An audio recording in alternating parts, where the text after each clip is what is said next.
आज हम बात करने वाले हैं डिजिटल फ्रीडम बुक के बारे में। आरव हमेशा से एक समझदार और मेहनती लड़का था, लेकिन पिछले कुछ सालों में उसकी जिंदगी कुछ अलग सी हो गई थी। पहले वो किताबें पढ़ता था, दोस्तों से गहराई से बातें करता था और अपने सपनों को लेकर बहुत फोकस्ड था। लेकिन अब हर 5 मिनट में उसका हाथ अपने फोन की तरफ चला जाता था।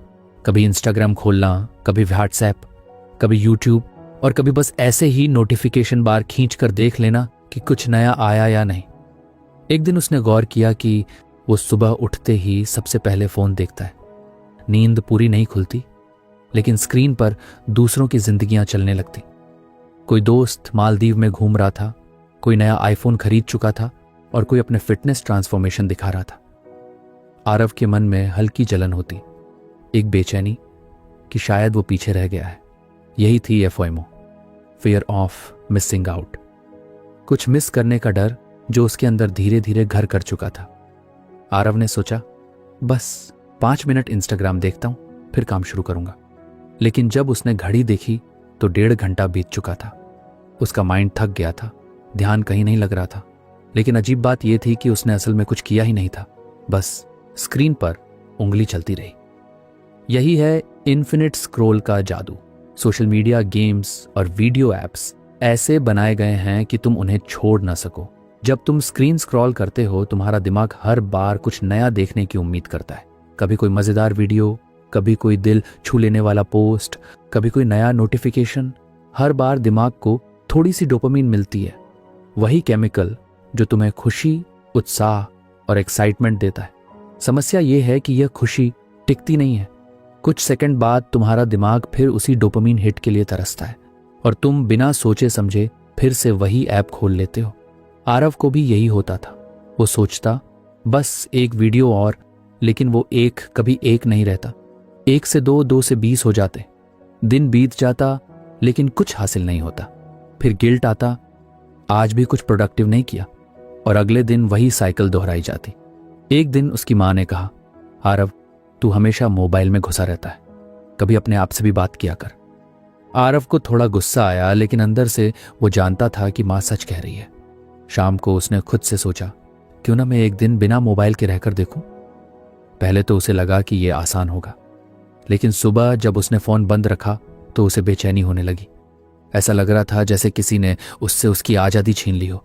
बार बार मन करता था, बस एक बार चेक कर लूं, लेकिन फिर वो खुद को रोकता। दोपहर तक उसका मन करने लगा कि वो हार मान ले, लेकिन तभी उसने बालकनी में बैठकर आसमान देखा। बहुत दिनों बाद उसे लगा कि वो सांस ले रहा है, बिना किसी डिस्ट्रैक्शन के।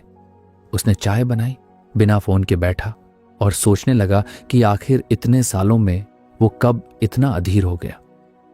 रात को उसने डायरी में लिखा, आज मुझे समझ आया कि मेरा दिमाग अब मेरा नहीं रहा, वो किसी एल्गोरिदम का गुलाम बन चुका है। धीरे धीरे आरव ने अपनी आदतें बदलनी शुरू की। उसने कुछ नियम बनाए, सुबह के पहले 1 घंटे और रात के आखिरी 1 घंटे फोन नहीं छूना, नोटिफिकेशन बंद कर दिए, सोशल मीडिया टाइम लिमिट लगा दी, रोज सिर्फ 30 मिनट। और सबसे जरूरी, उसने अपने दिन की शुरुआत किताब पढ़ने से करनी शुरू की। पहले कुछ दिन मुश्किल थे, वो बार बार फोन पकड़ लेता, लेकिन खुद को रोकता।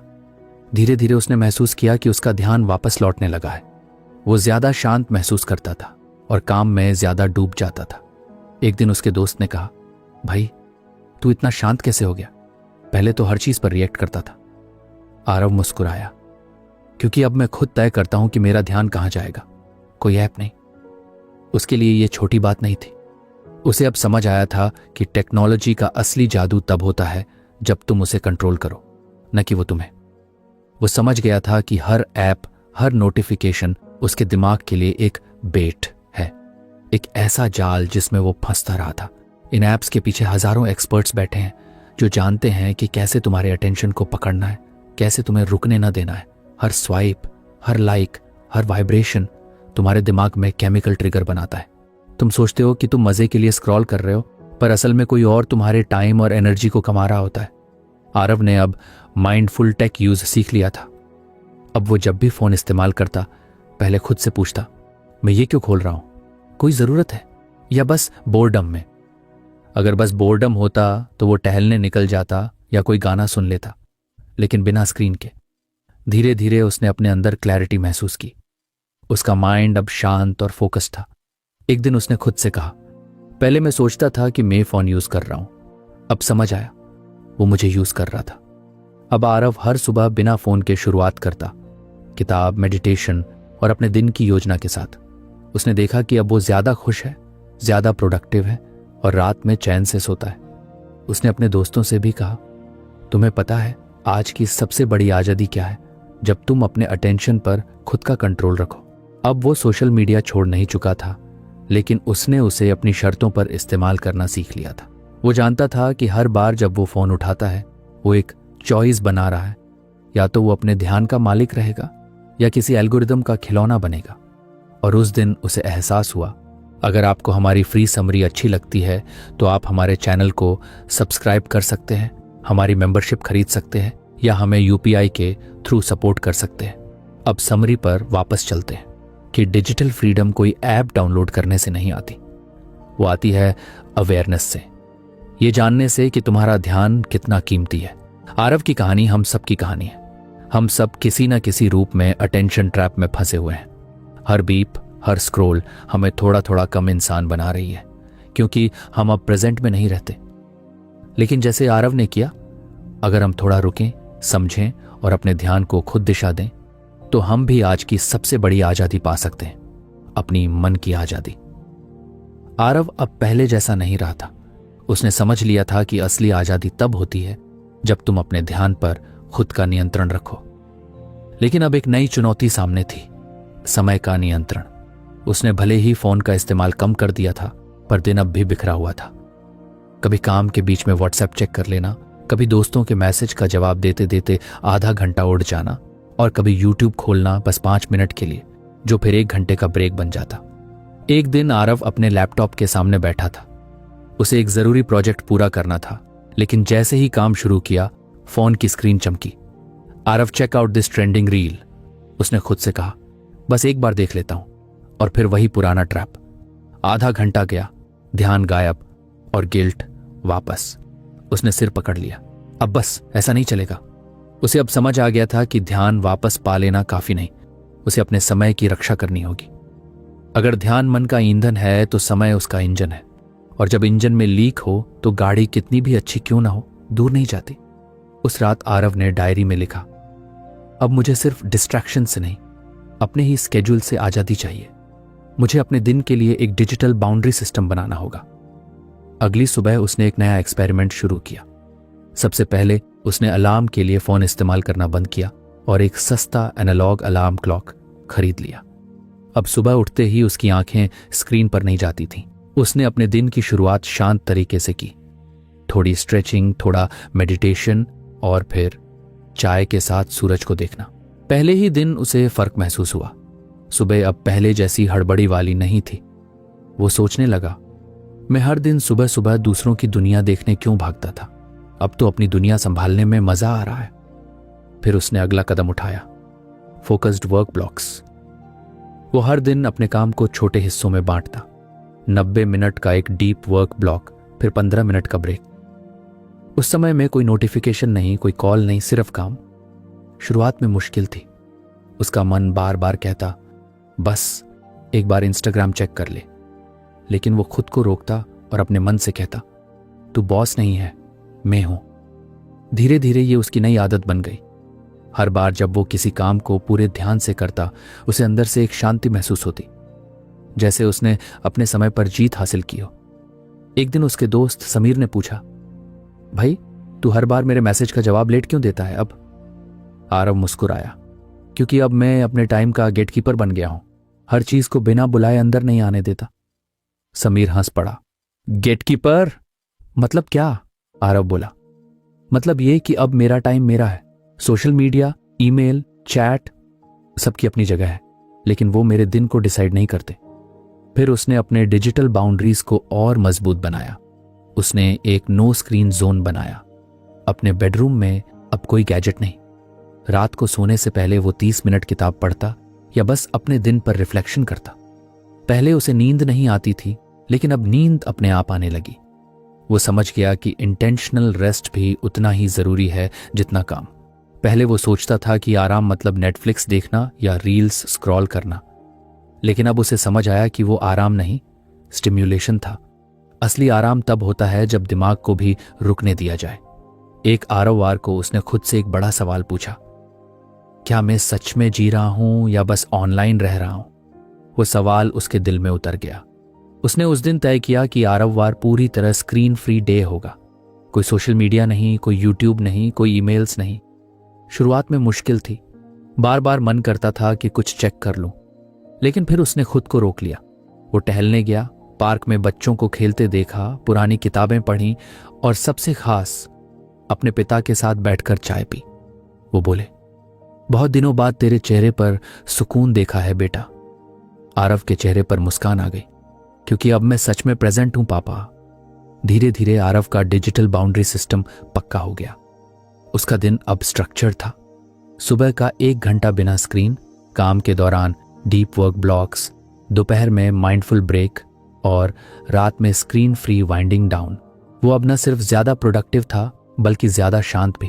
उसका दिमाग अब भागता नहीं था, वो ठहरना सीख गया था।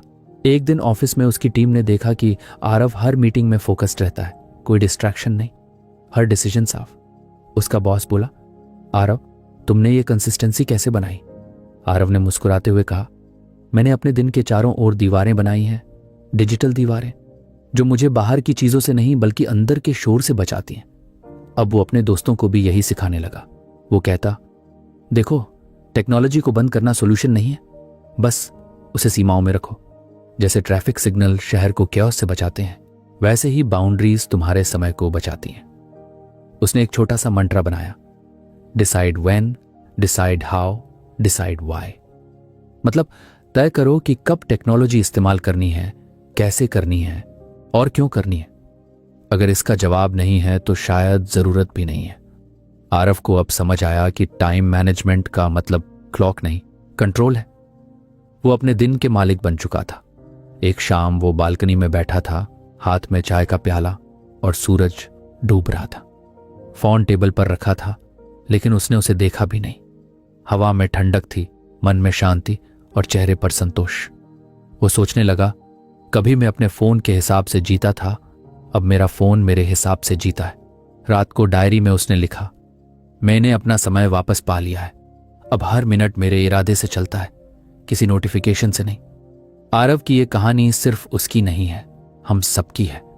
हम सबके पास दिन के 24 घंटे हैं, लेकिन फर्क ये है कि कौन उन्हें जगह जगह बांट देता है और कौन उन्हें सीमा में रखता है। अगर तुम सच में अपनी प्रोडक्टिविटी और पीएस वापस पाना चाहते हो तो डिजिटल बाउंड्रीज बनाओ। सुबह उठते ही स्क्रीन मत देखो, काम के दौरान एक फोकस मोड रखो, दिन में थोड़ा वक्त अपने मन के लिए छोड़ो और रात को दुनिया से डिस्कनेक्ट होकर खुद से कनेक्ट करो। क्योंकि असली लग्जरी अब पैसा नहीं, समय और ध्यान है। और जब तुम अपने समय के मालिक बन जाते हो तभी सच में डिजिटल दुनिया के गुलाम नहीं, उसके राजा बनते हो। आरव अब जानता था कि डिजिटल वर्ल्ड से भागना जरूरी नहीं, बस उसे अपने नियमों पर चलाना है। और यही थी उसकी असली जीत, रिक्लेमिंग हिच टाइम। आरव की जिंदगी अब पहले जैसी नहीं रही थी। उसने अपने ध्यान को वापस पाया था, अपने समय पर नियंत्रण किया था और अब वो हर दिन ज्यादा संतुलित महसूस करता था। लेकिन फिर भी एक चीज उसे अंदर से परेशान कर रही थी, टेक्नोलॉजी से नफरत का एहसास। हर बार जब वो फोन उठाता तो उसे लगता जैसे वो कुछ गलत कर रहा है। वो अपने मन में खुद को डांटता, फिर से मोबाइल, फिर से सोशल मीडिया। धीरे धीरे उसे एहसास हुआ कि वो अब दूसरे छोर पर पहुंच गया है। पहले वो फोन का गुलाम था, अब वो फोन से डरने लगा था। एक शाम आरव अपने दोस्त समीर से मिला, जो ग्राफिक डिजाइनर था। समीर अपने लैपटॉप पर बैठा कुछ डिजाइन बना रहा था और बहुत शांत दिख रहा था। आरव ने पूछा, तू दिन भर स्क्रीन पर रहता है फिर भी इतना फोकस्ड कैसे? समीर मुस्कुराया, क्योंकि मैं स्क्रीन से भागता नहीं हूं, मैं उसे इस्तेमाल करता हूं। फर्क बस इतना है कि मैं उसे अपने काम के लिए यूज करता हूं, वो मुझे यूज नहीं करती। आरव के दिमाग में यह बात गूंजती रही, मैं स्क्रीन से भाग क्यों रहा हूं? क्या सच में टेक्नोलॉजी गलत है या मैं उसे गलत तरीके से इस्तेमाल कर रहा हूं? उस रात उसने सोचा कि शायद अब वक्त है अपने और टेक्नोलॉजी के रिश्ते को दोबारा परिभाषित करने का। अगली सुबह आरव ने अपने आप से वादा किया, मैं अब टेक्नोलॉजी से नहीं भागूंगा, मैं उसे सचेत रूप से इस्तेमाल करूंगा। उसने छोटे छोटे बदलाव करने शुरू किए। अब जब भी वो फोन उठाता वो खुद से एक सवाल पूछता, मैं ये क्यों खोल रहा हूं? अगर जवाब होता क्योंकि बोर हो रहा हूं, तो वो फोन वापस रख देता। लेकिन अगर जवाब होता क्योंकि मुझे कुछ सीखना है, तो वो ऐप खोलता और उसी इरादे से इस्तेमाल करता। धीरे धीरे उसने माइंडफुल स्क्रीन यूज की प्रैक्टिस शुरू की। वो हर दिन 30 मिनट का लर्निंग स्क्रीन टाइम रखता। यूट्यूब पर मोटिवेशनल टॉक्स, डिजाइन ट्यूटोरियल्स या पॉडकास्ट्स सुनता। पहले वो बिना सोचे समझे कुछ भी देखता था, अब वो जानबूझकर चुनता था कि क्या देखना है। आरव ने देखा कि टेक्नोलॉजी अब उसका दुश्मन नहीं रही, बल्कि उसकी साथी बन रही है। वो अब अपने स्क्रीन टाइम को डिस्ट्रैक्शन नहीं, इंटेंशन के साथ जोड़ता था। एक दिन ऑफिस में उसकी टीम को एक प्रेजेंटेशन बनानी थी। पहले आरव को लगता था कि ऐसे काम उसे परेशान कर देंगे, स्लाइड्स बनाना, डेटा ढूंढना, विजुअल सेट करना। लेकिन अब उसने इस काम को एक क्रिएटिव चैलेंज की तरह लिया। वो अपने लैपटॉप पर बैठा, हेडफोन्स लगाकर पूरे ध्यान से काम करता गया। उसने यूट्यूब पर कुछ नए डिजाइन आइडियाज देखे, कैनवा पर टेम्पलेट्स एक्सप्लोर किए और धीरे धीरे एक खूबसूरत प्रेजेंटेशन तैयार की। जब उसने वो प्रेजेंटेशन अपनी टीम को दिखाई तो सबने कहा, भाई तूने ये कैसे किया? एकदम एंगेजिंग है। आरव मुस्कुराया। बस स्क्रीन को दुश्मन समझना बंद किया, अब उसे दोस्त की तरह इस्तेमाल करता हूं। वो अब समझ गया था कि टेक्नोलॉजी का असली मतलब एस्केप नहीं, एम्पावरमेंट है। जब तुम सचेत होकर उसे इस्तेमाल करते हो तो वो तुम्हारे दिमाग को तेज करती है, न कि थकाती है। आरव ने अब अपने लिए 3 नियम बना लिए थे। पहला, कम खाओ, ज्यादा बनाओ। वो अब सोशल मीडिया सिर्फ देखने के लिए नहीं, कुछ शेयर करने के लिए इस्तेमाल करता। अगर उसे कोई कोट पसंद आता तो वो उसे अपनी लाइफ के अनुभव से जोड़कर पोस्ट करता। अब वो पैसिव कंज्यूमर नहीं, एक्टिव क्रिएटर बन चुका था। दूसरा, पेज बिफोर स्क्रॉल। हर बार जब उसका मन करता कि बस यूं ही स्क्रॉल कर लूं, वो गहरी सांस लेता और खुद से पूछता, क्या ये मुझे शांत करेगा या खाली? अगर जवाब खाली होता तो वो फोन रख देता। तीसरा, use tech to grow not escape. वो अब एप्स को अपने लक्ष्यों के हिसाब से चुनता। इंस्टाग्राम की जगह उसने डुओलिंगो इंस्टॉल किया ताकि वो हर दिन थोड़ा नया सीख सके। नेटफ्लिक्स की जगह उसने कोर्सेरा और स्किल शेयर इस्तेमाल करना शुरू किया। अब स्क्रीन उसे खींचती नहीं थी, वो खुद तय करता था कि कब और क्यों इस्तेमाल करनी है। एक शाम जब वो पार्क में बैठा था तो उसने देखा कि चारों तरफ लोग फोन में झुके हुए हैं। कोई रील्स देख रहा था, कोई सेल्फी ले रहा था, कोई बिना वजह स्क्रीन स्क्रॉल कर रहा था। आरव को अजीब सा लगा, मैं भी कभी इन्हीं में से था। लेकिन अब उसे फर्क समझ आ गया था। फर्क स्क्रीन में नहीं था, फर्क इरादे में था। उसने खुद से कहा, टेक्नोलॉजी ना तो अच्छी है ना बुरी, बस ये इस बात पर निर्भर करती है कि हम उसे कैसे यूज करते हैं। जैसे चाकू सब्जी काट सकता है या किसी को चोट भी पहुंचा सकता है, बात यूजर की मंशा पर है। धीरे धीरे आरव ने अपने दोस्तों के साथ भी ये बातें शेयर करनी शुरू की। वो उन्हें बताता, देखो अगर तुम हर वक्त डिस्ट्रैक्शन से भागोगे तो एक दिन टेक्नोलॉजी से डरने लगोगे, लेकिन अगर तुम जागरूक होकर उसे इस्तेमाल करोगे तो वही चीज तुम्हारी ताकत बन जाएगी। एक दिन उसका दोस्त आर्यन, जो एक कंटेंट क्रिएटर था, बोला, यार मैं हर दिन घंटों फोन पर रहता हूं, पर दिन के अंत में लगता है कुछ हासिल नहीं हुआ। आरव ने कहा, क्योंकि तू बस कंज्यूम कर रहा है, क्रिएट करने की कोशिश कर, अपने स्क्रीन टाइम को आउटपुट में बदल। आर्यन ने उसकी बात मानी और अगले हफ्ते से उसने छोटे वीडियो बनाना शुरू किए, उन चीजों पर जो वो जानता था। कुछ ही महीनों में उसका कंटेंट ग्रो करने लगा और उसने आरव को कहा, भाई तू सही था, टेक्नोलॉजी अब मेरी प्रेरणा बन गई है। आरव को अब समझ आ गया था कि माइंडफुल स्क्रीन का असली मतलब क्या है। स्क्रीन से भागना नहीं, बल्कि उसके साथ सचेत रिश्ता बनाना। अब उसका दिन कुछ यूं गुजरता था, सुबह किताब और ध्यान से शुरुआत, दिन में सीमित और उद्देश्यपूर्ण स्क्रीन टाइम और रात को खुद से जुड़ने के पल। वो अब डिजिटल दुनिया में खोया नहीं था, वो उसमें अवेक था। उसे हर दिन महसूस होता था कि वो अपनी टेक्नोलॉजी का मालिक है, न कि उसका गुलाम। एक दिन उसने अपनी डायरी में लिखा, टेक्नोलॉजी अब मेरे लिए डिस्ट्रैक्शन नहीं रही, वो अब एक टूल है, सीखने का, बनाने का और बढ़ने का। उसके चेहरे पर सुकून था। उसे लगा कि उसने अपनी डिजिटल यात्रा का तीसरा और सबसे गहरा सबक सीख लिया है कि टेक्नोलॉजी से आज़ादी का मतलब उसे छोड़ देना नहीं, बल्कि उसे समझदारी से अपनाना है। और जब वो रात को बालकनी में बैठा था, हल्की हवा चेहरे पर थी तो उसने खुद से कहा, स्क्रीन अब मेरी दुश्मन नहीं, मेरी साथी है। फर्क बस इतना है कि अब मैं माइंडफुली कनेक्टेड हूं, माइंडलेसली डिस्ट्रैक्टेड नहीं। आरव की कहानी यहीं खत्म नहीं हुई, बल्कि अब वो एक नई दिशा में बढ़ चुका था, एक ऐसी दुनिया की ओर जहां टेक्नोलॉजी उसके जीवन का हिस्सा थी लेकिन जीवन की जगह नहीं लेती थी।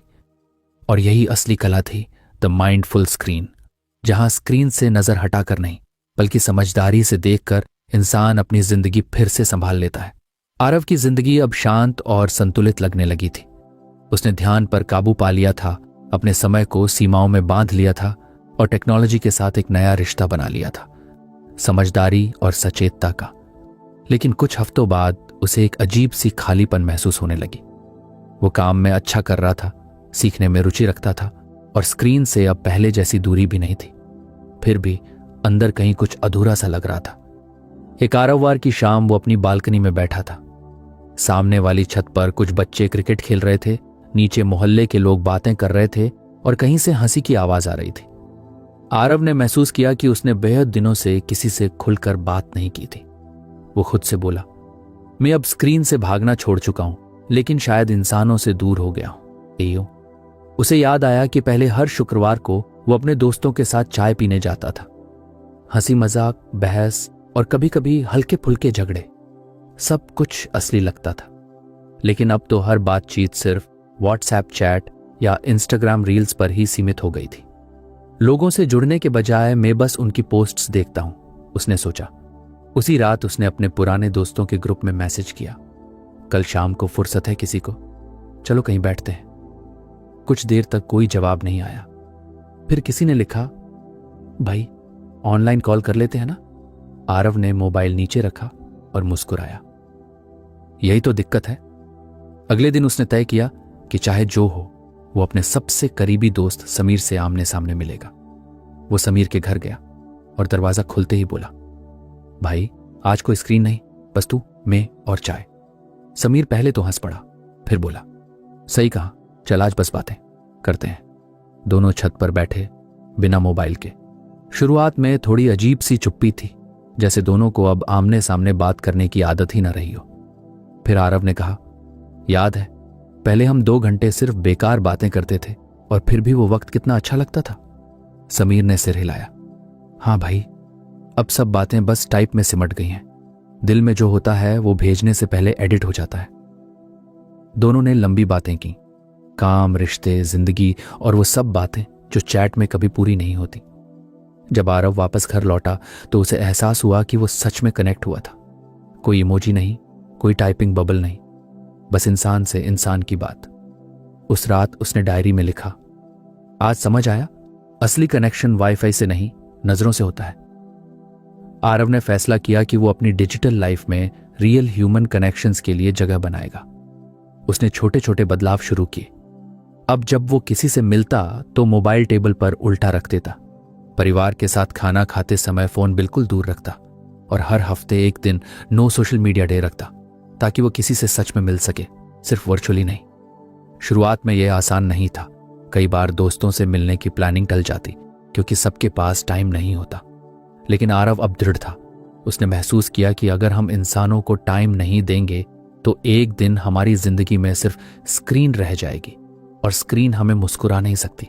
धीरे धीरे आरव ने अपने परिवार के साथ भी पुराने रिश्तों को फिर से जिया।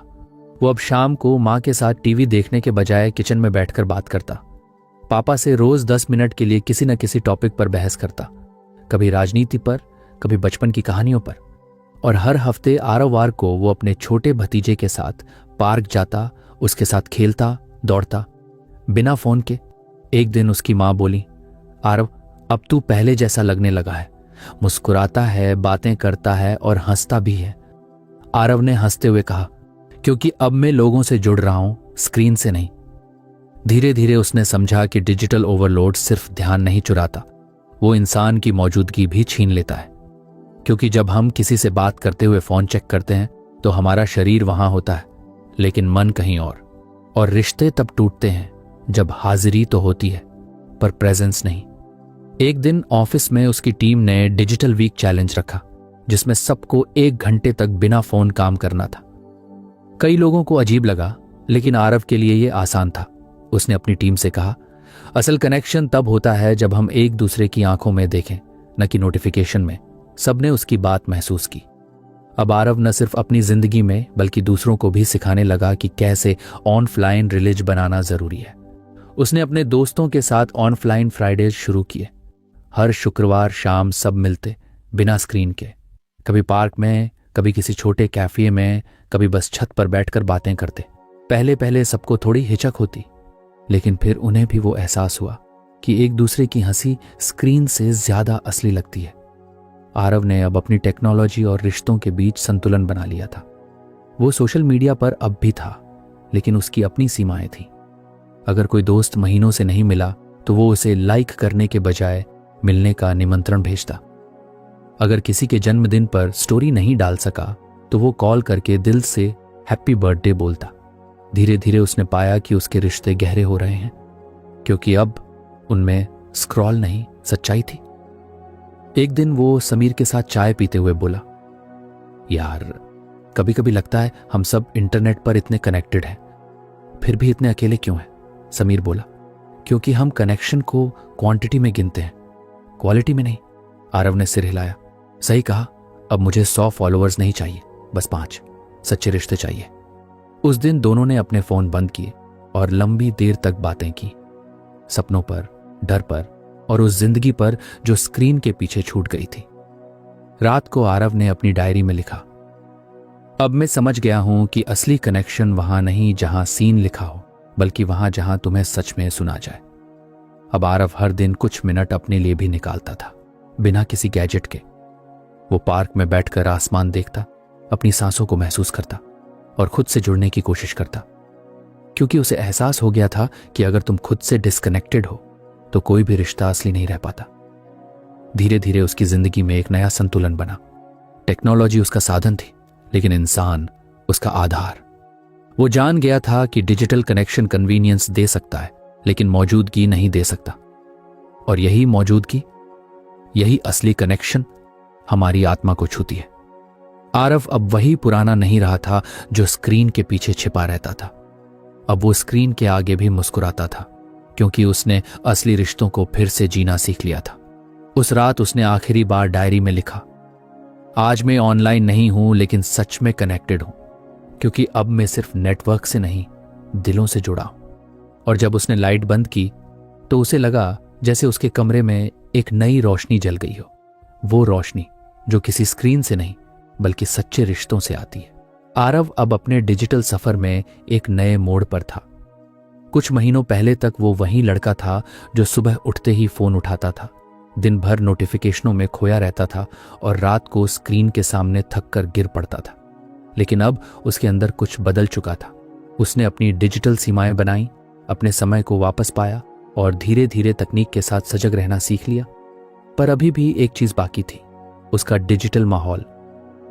स्क्रीन टाइम तो कम हो गया था, लेकिन फोन खोलते ही जो गड़बड़झाला दिखाई देता था, नोटिफिकेशनों की भीड़, सैकड़ों अनरीड मेल, अनचाही ऐप्स और सोशल मीडिया की बेतरतीब दुनिया, वो अब भी उसके दिमाग को थका देती थी। एक दिन सुबह उसने चाय का कप उठाया और अपने फोन की स्क्रीन को कुछ देर देखा।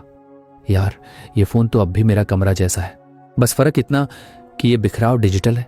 उसे याद आया कि जब उसका रूम बिखरा होता था तो वो काम करने की मूड में नहीं आता था, और अब उसका डिजिटल माहौल भी वैसा ही बिखरा हुआ था। कुछ साफ सफाई की जरूरत थी। उसी दिन उसने फैसला किया, अब वक्त है डिजिटल डिटॉक्स करने का, अपने डिजिटल माहौल को क्लीन करने का। उसने सबसे पहले अपना ईमेल खोला। 3456 अनरीड मेल्स। आरव हंस पड़ा, वाह, इस नंबर से तो किसी का घर का पता भी बन जाए। उसने गहरी सांस ली और तय किया कि हर दिन सिर्फ 30 मिनट ईमेल्स क्लीन करने में लगाएगा। उसने अनसब्सक्राइब करना शुरू किया। वो न्यूज़लेटर्स जिनका नाम तक उसे याद नहीं, वो शॉपिंग साइट्स जो हर घंटे सेल सेल सेल चिल्लाती थी। हर क्लिक के साथ उसे हल्कापन महसूस होने लगा, जैसे कोई बोझ उतर रहा हो। 3 दिन में उसका इनबॉक्स आधा साफ हो चुका था। फिर उसने अपने फोन की ऐप्स पर नजर डाली। सैकड़ों ऐप्स जिनका इस्तेमाल वो महीनों से नहीं कर रहा था। कुछ ऐप्स तो बस ट्रेंड के टाइम डाउनलोड किए गए थे, जैसे वो कैलोरी काउंटर जो कभी खुला ही नहीं, या वो फेस स्वैप ऐप जो सिर्फ एक बार किसी मीम के लिए यूज किया गया था। उसने सारे बेकार ऐप्स डिलीट कर दिए। अब उसका फोन होम स्क्रीन एकदम शांत दिख रही थी, सिर्फ जरूरी ऐप्स और बाकी सब फोल्डर्स में सलीके से रखे हुए। इसके बाद उसने सोशल मीडिया की बारी ली। ये सबसे कठिन हिस्सा था, क्योंकि सोशल मीडिया सिर्फ ऐप नहीं था, वो एक इमोशनल जाल था। उसने स्क्रॉल करते हुए देखा, कुछ अकाउंट्स ऐसे थे जो बस दूसरों की जिंदगी की चमक दिखाते थे और उसे खुद पर शक दिलाते थे। कुछ ऐसे पेज थे जो हर समय नेगेटिव न्यूज़ फैलाते थे। उसने दिल पर पत्थर रखकर अनफॉलो बटन दबाना शुरू किया। पहले तो थोड़ा अजीब लगा, जैसे कोई रिश्ता तोड़ रहा हो, लेकिन धीरे धीरे उसे महसूस हुआ कि वो खुद को बचा रहा है। हर अनफॉलो के साथ उसका मन थोड़ा और शांत हुआ।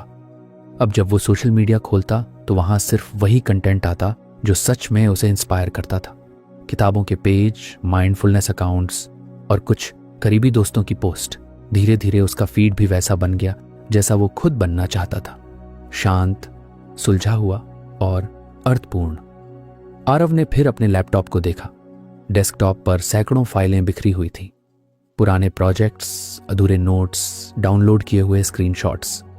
उसने एक नया फोल्डर बनाया, डिजिटल सफाई, और रोज आधे घंटे में फाइलें सॉर्ट करने लगा। कुछ चीजें डिलीट कर दी, कुछ को क्लाउड में ट्रांसफर किया। अब उसका लैपटॉप खुलते ही साफ दिखता था, जैसे कोई नई शुरुआत हो। एक दिन उसकी दोस्त सिया मिलने आई। उसने हंसते हुए पूछा, अरे मिस्टर डिजिटल डिटॉक्स, अब क्या नया कर रहे हो? आरव मुस्कुराया, बस अपने डिजिटल कमरे की सफाई कर रहा हूं। सिया ने कहा, यार ये तो मैं भी ट्राई करूंगी। कभी कभी तो लगता है कि फोन खोलते ही दिमाग भर जाता है। आरव ने सिर हिलाया, बिल्कुल, हमारे डिजिटल माहौल का असर हमारे मूड पर सीधा पड़ता है। जैसे बिखरा हुआ कमरा देखकर चिढ़ होती है, वैसे ही भरा हुआ कमरा देखकर खुशी होती है। डिजिटल स्पेस देखकर मन उलझ जाता है। उसने सिया को एक बात बताई जो उसने अब महसूस की थी। डिजिटल स्पेस सिर्फ जानकारी का नहीं, एनर्जी का भी होता है। अगर उसमें बहुत शोर है तो तुम्हारे अंदर भी शोर होगा, लेकिन अगर वो क्लियर है तो तुम्हारा दिमाग भी फोकस रहेगा। आरव ने अपने रूटीन में अब हर हफ्ते डिजिटल संडे जोड़ लिया था। उस दिन वो अपने फोन, लैपटॉप और सोशल मीडिया को थोड़ा रिव्यू करता था। क्या जरूरी है, क्या नहीं। किसी ऐप ने बहुत नोटिफिकेशन भेजी हो तो उसका अलर्ट ऑफ, किसी पेज का कंटेंट भारी लगने लगा तो अनफॉलो। धीरे धीरे उसकी डिजिटल जिंदगी बेहद हल्की हो गई थी। अब जब वो काम पर बैठता था तो दिमाग में कोई बेवजह की सोच नहीं आती थी। फोन पर स्क्रॉल करने का मन कम होता था। उसका ध्यान बढ़ गया था, और सबसे बड़ा फायदा, अब उसे स्क्रीन देखकर थकान नहीं होती थी। वो महसूस करता था कि स्क्रीन अब उसकी दुश्मन नहीं रही, बल्कि एक टूल बन गई है, बस साफ सुथरी, व्यवस्थित और सीमित। एक शाम जब वो बालकनी में बैठा चाय पी रहा था, सूरज डूब रहा था और हल्की हवा चल रही थी, उसने अपने फोन को देखा। नोटिफिकेशनों का कोई शोर नहीं, mail inbox clean, social media feed शांत। उसने मुस्कुराकर कहा, अब ये फोन मेरा मन नहीं चुराता, बस मेरा साथ देता है। उसके अंदर एक संतोष था जो शायद पहले कभी नहीं था। डिजिटल सफाई सिर्फ स्क्रीन की नहीं थी, वो उसके दिमाग की भी सफाई थी, और उस हल्केपन में उसे खुद को दोबारा पाने का एहसास हुआ। उस दिन के बाद से आरव ने एक बात तय कर ली, डिजिटल दुनिया में रहना गलत नहीं है, लेकिन उसमें डूब जाना खुद को खो देने जैसा है। बस सफाई, सीमाएं और सजगता बनाए रखो, फिर तकनीक भी तुम्हारे लिए काम करेगी, तुम्हारे खिलाफ नहीं। और जब उसने अपने जर्नल में उस दिन लिखा, आज मेरा डिजिटल स्पेस शांत है और मेरा मन भी, तो वो मुस्कुराया। उसे महसूस हुआ कि असली डिजिटल फ्रीडम स्क्रीन छोड़ने में नहीं है, बल्कि उसे साफ, सीमित और समझदारी से इस्तेमाल करने में है। आरव की पूरी डिजिटल जर्नी अब एक सर्कल पूरी कर चुकी थी। उसने शुरुआत की थी तब जब उसका मन नोटिफिकेशनों में उलझा था, नींद फोन की रोशनी में खो जाती थी और ध्यान कभी टिकता ही नहीं था। उसे लगता था कि वो अपनी जिंदगी चला रहा है, पर असल में उसकी जिंदगी चल रही थी ऐप्स, एल्गोरिदम और अनंत स्क्रॉल के इशारों पर। लेकिन धीरे धीरे उसने समझा कि डिजिटल आज़ादी का मतलब टेक्नोलॉजी छोड़ देना नहीं, बल्कि उसे सही ढंग से अपनाना है। उसने अवेयरनेस से शुरुआत की, खुद को देखा, अपने डिजिटल पैटर्न पहचाने, फिर बाउंड्रीज बनाई, screen free mornings, focused work time और रात का शांत डिजिटल ब्रेक। इसके बाद उसने माइंडफुल स्क्रीन की कला सीखी। अब फोन सिर्फ स्क्रॉल के लिए नहीं, सीखने और बढ़ने के लिए था। फिर उसने असली रिश्तों की ओर रुख किया, ऑनलाइन बातें, छोटी मुलाकातें और परिवार के साथ समय बिताना। अंत में उसने अपने डिजिटल माहौल की सफाई की, अनफॉलो, अनसब्सक्राइब और डिलीट करके अपने डिजिटल स्पेस को हल्का बनाया। अब उसका फोन उसकी शांति बिगाड़ता नहीं, बल्कि उसकी प्रगति में मदद करता था। सोशल मीडिया अब तुलना का नहीं, प्रेरणा का जरिया बन गया था। और सबसे खूबसूरत बात, जब वो फोन दूर रखता था तब भी उसे कुछ मिस नहीं होता था। उसे खुद से, अपने लोगों से और अपनी सोच से फिर से जुड़ने का वक्त मिलने लगा था। आरव ने समझ लिया कि डिजिटल फ्रीडम कोई डिलीट बटन नहीं, बल्कि एक चुनाव है। हर दिन, हर क्लिक पर कब ऑनलाइन रहना है, कब ऑफलाइन होना है और किस चीज को अपने ध्यान के लायक बनाना है, यही असली कंट्रोल है। अब उसके लिए स्क्रीन दुश्मन नहीं, साथी थी। फर्क बस इतना था कि अब वो मालिक था और टेक्नोलॉजी उसका टूल।